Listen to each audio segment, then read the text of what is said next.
যে আমাদের গমের জমিতে গমগুলো কেটে নিয়ে চলে গেছে, তারপর আবার পাম্প সেটগুলো মেশিনগুলো ওগুলো ক্ষতি করে দিয়েছে, বাস ভরে দিয়েছে, ইট ভরে দিয়েছে, এগুলো করেছে, বিশাল পরিমাণে ক্ষতি করেছে। জায়গায় জায়গায় গম মানে অনেক টাকা গম, কোনটা কার 2 কাঠা, কার 5 কাঠা, কার 10 কাঠা, এইভাবে গম কেটে নিয়ে পালিয়ে গেছে বাংলাদেশের লোক। আপনারা লাস্ট মানে বা শেষবার কবে গিয়েছিলেন নিজে? আমরা সোমবারের আগে গেছিলাম, গত সোমবার থেকে তো ফিনিশিংয়ের কাজ চলছিল, তখন থেকে আমাদের যেহেতু এখানে বর্ডার একটু কড়াকড়ি আছে, ওই জন্য আমাদের পারমিশন দেয়নি ঢোকার, আর তখন যাওয়া হয়নি। আমরা গতকাল থেকে পারমিশন দিয়েছে, আমরা আজকে গেছিলাম, গিয়ে দেখছি যে গম কেটে নিয়ে পালিয়ে গেছে সব। এখন তো চাষবাসের একদম ভরা মরশুম, পুরো গমের চাষ রয়েছে সেখানে। আপনারা যখন ওখানে গেলেন কি দেখলেন, কিভাবে নষ্ট করা যায়, কিভাবে ক্ষতি করা হয়?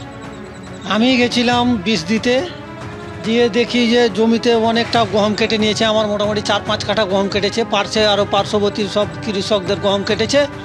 এটাই দেখলাম আমি বীজ দিতে গিয়ে। পাম্পও নষ্ট করে পাম্পও নষ্ট করেছে, ওই শ্যালো তো সব ওই ইট গিট্টি সব ভরেছে, বাঁশ ভরছে, যেন জল আর না উঠে, যেন জমি চাষা না চাষ করতে পারে। এই তো। এটা কারা করছে বলে আপনার মনে হয়, আর কেন করছে? এটা বাংলাদেশের লোক করছে। কেন করছে বলে? কেন বলতে ওই যে ইউনিট সরকার এসে প্রচুর হারে মানে ওদের অত্যাচার বেড়ে গেছে আর কি।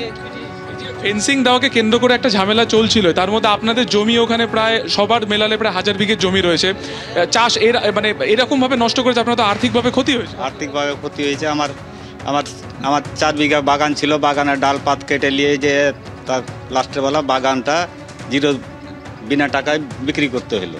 ইন্ডিয়াওয়ালাই নিয়ে এলাম কেটে, তো কোনো ফায়দা হলো না। মানে কোনো কিছু মানে তো চাপাই নবাবগঞ্জ এলাকা রয়েছে, শিবগঞ্জ এলাকা রয়েছে, এই ফেন্সিং দেওয়া হচ্ছে না বলেই কি এই ধরনের অত্যাচার? হ্যাঁ, মানে এখন ফেন্সিং না হচ্ছে না, এই জন্য এর অত্যাচারটা বেড়ে গেছে। আগে যা হতো, এর আগে আমাদের কিছুদিন আগে আমাদের পাম্প সেটের ড্রামগুলো নিয়ে পালিয়ে গেছিল, এখন পর্যন্ত উদ্ধার হয়নি। কয়েকবার ফ্ল্যাগ মিটিং হয়েছে বিজেপির সঙ্গে, বিএসএফের, তবু উদ্ধার হয়নি।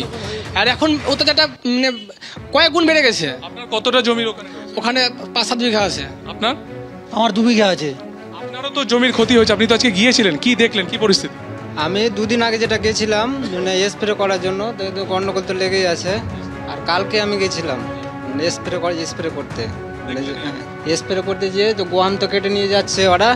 গমই কেটেছে, গম কেটেছে, এর আগে ধান কাটতো। এই তো আমের ডালগুলো কেটে নিয়ে চলে যাচ্ছে। আমের গাছ, মোটা মোটা গাছ, ডালগুলো থাকে না, এগুলো সব কেটে নিয়ে পালিয়ে যাচ্ছে, মানে কোনো কিছু রাখে না। ওরা চাইছে যে আমরা ওই সাইডে ফসল না করি। ওরা ফসল না করলে ওরা কী করতে পারবে? ওরা গরু, ছাগল, মোষ ওরা চড়াতে পারবে। ওই জন্য ওরা সবসময় চাইছে আমরা ফসল না করি। আমরাকে বলেও দেয় তোরা এখানে ফসল করতে আসবি না। আচ্ছা, আপনি একটা বলছিলেন যে বাংকার করা আছে, বাংকার তো ওইদিকে করা আছে, এদিকেও করা হয়েছে? হ্যাঁ, এই সাইডেও করা আছে, সব বর্ডার ঘিসে ঘিসে করা আছে বাংকার। একটা বাংকারে যেন 2-3 জন মানে দাঁড়া যায়, এরকম করে করা আছে, বস্তা দেওয়া আছে। আগ্নেয়াস্ত্র রয়েছে তাদের? আগ্নেয় অস্ত্র রয়েছে, মানে আজকেও ছিল সব আগ্নেয় অস্ত্র নিয়ে, সব বাংলা তাক করা ছিল ভারতের সীমান্তে। ভারতের সীমান্তের দিকে। তো মারাত্মক অভিযোগ তুমি দেখতে পাচ্ছ। স্বপন মজুমদারকে একবার দেখানোর চেষ্টা বলবো, এই যে সামনে তুমি যে সীমান্ত লাগোয়া দেখতে পাচ্ছ, যেখানে ইতিমধ্যে ফেন্সিং দেওয়া আছে, এই ফেন্সিং যেখানে শেষ হচ্ছে সেখান থেকে 1 কিলোমিটার কোনো ফেন্সিং নেই, কিন্তু দূরে ঠিক এই যে ব্রিজের নিচ থেকে তুমি যে ওপারে জমি দেখতে পাচ্ছ সবুজ রঙের, যেখানে ইতিমধ্যে গম চাষ হচ্ছে, সেখান ঠিক এই সীমান্ত থেকে 150 গজ কিন্তু জমি রয়েছে ভারতীয়দের। ইন্টারন্যাশনাল বর্ডারের যে সমস্ত নিয়ম রয়েছে সেই নিয়ম মোতাবেকই কিন্তু সেই 150 গজ জমি ছাড়া রয়েছে, যা কিনা কার্যত 0 পয়েন্টও বলা যায়। দিনের নির্দিষ্ট সময় বিএসএফ এর তরফে ভারতীয়দের সেই নিজেদের জমিতে যাওয়ার পারমিশন দেওয়া হয়, তারা সেখানে যান, চাষবাসের কাজ করেন, কীটনাশক ছড়ান, চলে আসেন। কিন্তু গত সোমবার থেকে এই ফেন্সিং দেওয়াকে কেন্দ্র করে যখন গন্ডগোল শুরু হয়, তখন কাউকে কিন্তু নিরাপত্তার স্বার্থে ওপারে যেতে দেওয়া হয়নি।